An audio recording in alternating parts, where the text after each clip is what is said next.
Bonjour et bienvenue sur ma chaîne, très heureux de vous retrouver. Aujourd'hui, une vidéo où je vais parler de différents produits que j'ai pu vous montrer dans différentes vidéos. Et là, ça sera un retour d'expérience, parce que c'est toujours bien de revenir sur des choses qu'on a pu avoir, qu'on a pu acheter, et de vous donner un petit peu mon ressenti, est-ce que je suis content de ces produits, est-ce qu'ils sont vraiment utiles au quotidien, notamment quand on est en véhicule de loisirs. Donc je vous montre tout ça en images. On va commencer d'abord par un iPad, donc un iPad Pro que j'utilise à la fois pour faire mes montages vidéo, pour aller sur internet, etc. Mais aussi je l'utilise en camping-car pour le GPS, pour des différentes applications comme par exemple Park4Night, pour écouter de la musique, etc. etc. Ensuite, je vais vous parler de mon alarme CarProtect 4G Fusion, d'une caméra aussi que j'utilise au quotidien. Et je vais terminer, en tout cas pour cette partie-là, avec la station solaire, la Fossibot F2400. Allez, c'est parti, je vous montre tout ça. Donc, voici l'iPad Pro.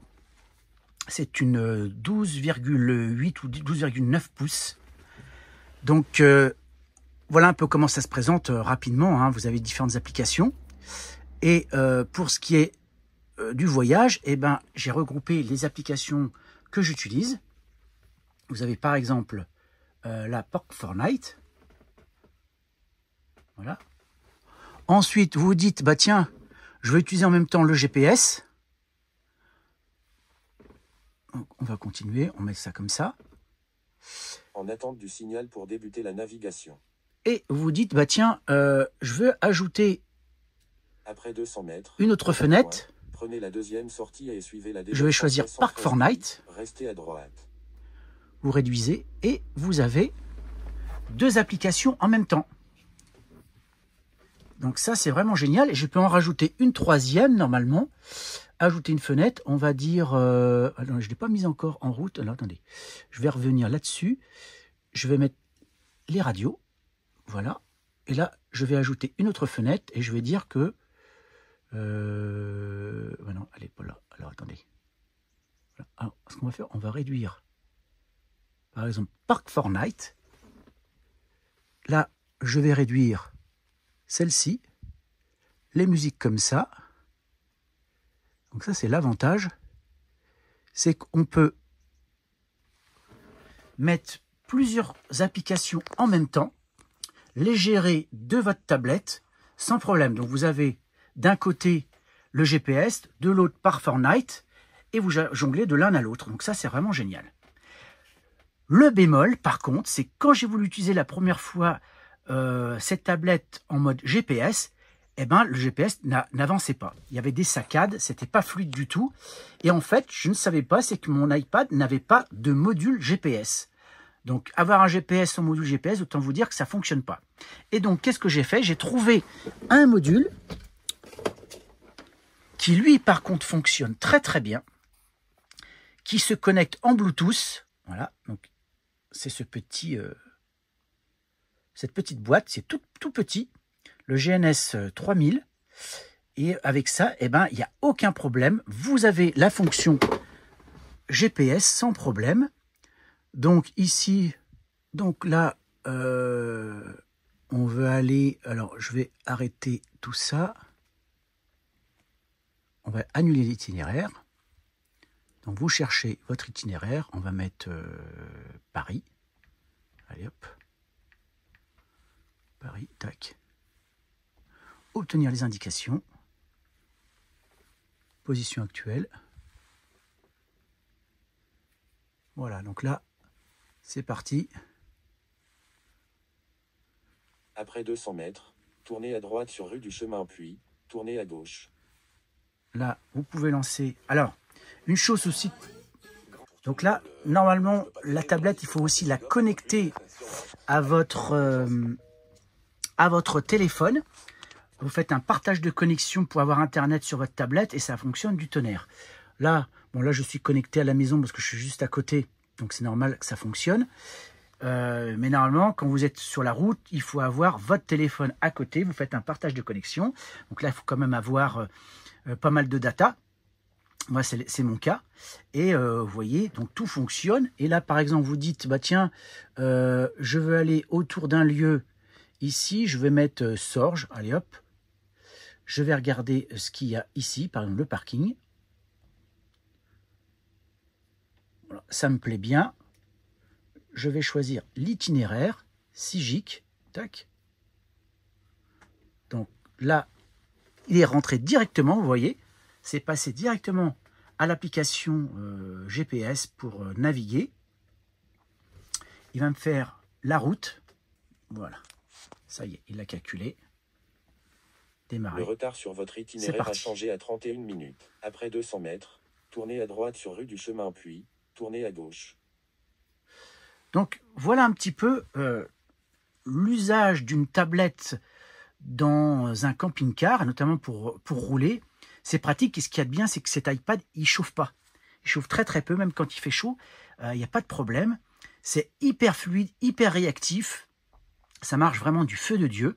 Et vous voyez, je vous montre par l'image que tout fonctionne parfaitement. Vous pouvez faire plusieurs choses en même temps. C'est quand même mieux que ça, parce que ça, eh ben, ça lag, ça bug parfois.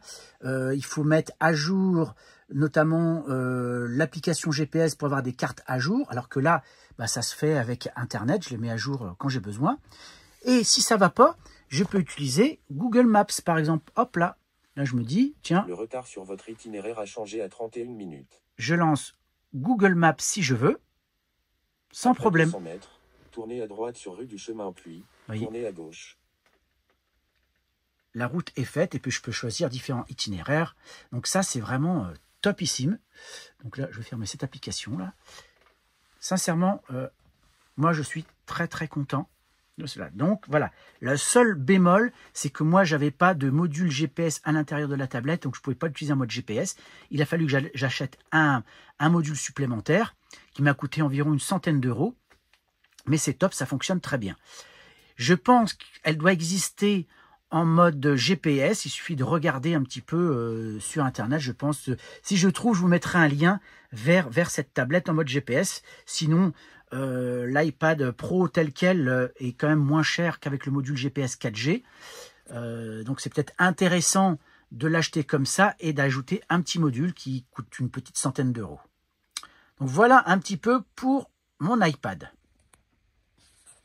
Voici donc maintenant la présentation, en tout cas le retour d'utilisation du CarProtect Fusion 4G. Première des choses, c'est que ça fonctionne relativement bien. Là, il n'y a pas de problème.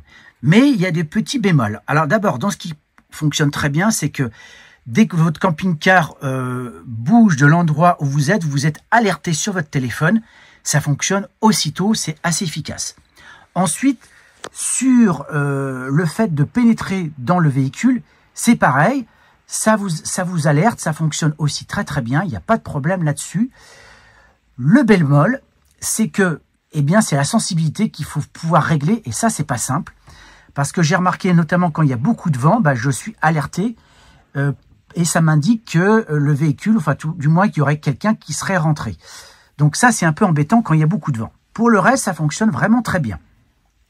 L'autre chose, il faut laisser le CarProtect branché constamment sur le 12. Parce que ce qu'il faut savoir, c'est qu'en mode intrusion, la batterie doit tenir, si je ne dis pas de bêtises, à peu près 3-4 semaines. Mais en mode GPS, c'est 7 jours. Donc ça va très très vite. Donc moi, je l'ai branché, j'ai fait une petite installation. J'avais ce qu'il fallait, donc j'ai pu le brancher vers le fond. Donc il n'y a pas de problème, ça fonctionne parfaitement. L'autre chose, c'est alors le mode alarme. Donc vous avez la sirène, donc je l'ai placée à un endroit. Alors, elle est très très forte à l'intérieur, mais à l'extérieur, on l'entend comme un peu moins. Et donc ce que j'ai fait, j'ai installé un module à l'extérieur. Donc je ne vais pas pouvoir vous le montrer parce que j'ai bâché mon camping-car, mais j'en ai mis une autre à l'extérieur qui se recharge via USB et vous la remettez. Donc là, la charge doit tenir, je ne sais plus de mémoire, peut-être 4 ou 6 semaines. Bon, en tout cas, c'est très très bien comme ça. Donc, ça c'est la première chose. La deuxième chose, c'est que c'est bien d'avoir ce type d'alarme, et de protection. Mais quand vous êtes à distance, bah, vous ne savez pas vraiment ce qui se passe dans votre camping-car. Et donc, moi, ce que j'ai ajouté, c'est une petite caméra. Cette petite caméra, qui est vraiment très bien. Et là, j'ai un retour vidéo sur tout ce qui se passe dans le camping-car, et peu importe où je me trouve, puisqu'il y a une petite carte, enfin une micro-carte SIM dedans. Donc, j'ai un petit forfait qui est rajouté à mon forfait principal. Elle est branchée en permanence sur le 12 volts et ça me permet d'avoir un visu à l'intérieur du camping-car. Donc, dès qu'il y a une alarme, que ce soit au niveau de l'alarme du camping-car, du mode GPS ou éventuellement, parce que là, j'ai un petit module au niveau, disons, de la température et de la qualité de l'air. Quand j'ai cette alarme-là, je peux voir avec cette caméra ce qui se passe. Donc ça, c'est vraiment top. Moi, j'adore. Et on voit très très bien.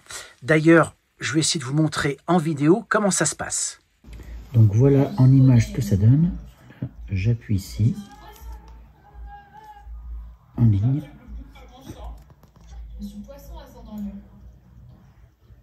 Et voilà, j'ai un retour de ce qui se passe dans le camping-car. Voilà. Retour vidéo et retour son de l'image. Alors elle est un peu rosée, je ne sais pas pourquoi ça donne ça, mais en tous les cas, vous voyez, ça c'est en direct.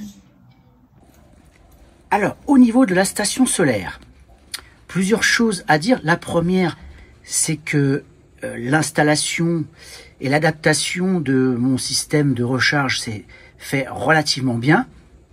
J'ai quand même gardé une batterie lithium dans le camping-car, et celle-là, c'est en plus. Elle alimente parfaitement les prises du camping-car, et donc j'ai l'énergie partout, en 12 volts ou en 220. Là-dessus, il n'y a aucun problème, et ça se fait sans risque. Ce que j'ai ajouté, c'est une prise connectée, parce que l'endroit où je l'ai installée, elle n'est pas facile d'accès, donc je vais pouvoir, avec une application, pouvoir allumer et éteindre cette station solaire comme j'en ai envie. Mais au-delà de ça, tout fonctionne parfaitement, et contrairement à des commentaires que j'ai pu entendre ici ou là, non, ça fonctionne très très bien. Une chose par contre qu'il faut avoir en tête, c'est que ça se décharge un peu plus vite, pas forcément comparé à une même batterie de 100 ampères toute simple. C'est-à-dire que forcément vous utilisez de temps en temps du 220, elle se décharge plus vite. Mais pour autant, ça fonctionne bien. Le panneau solaire recharge bien la batterie. Donc d'abord la première batterie 100 ampères qui va ensuite recharger celle-ci. Pareil pour le moteur. Quand je roule, le moteur recharge bien donc ma batterie 100 ampères là, toute simple, et ensuite celle-ci. Et même chose, en 220, je peux toujours connecter mon camping-car au 220 à l'extérieur et alimenter tout le camping-car, et en même temps recharger cette batterie solaire.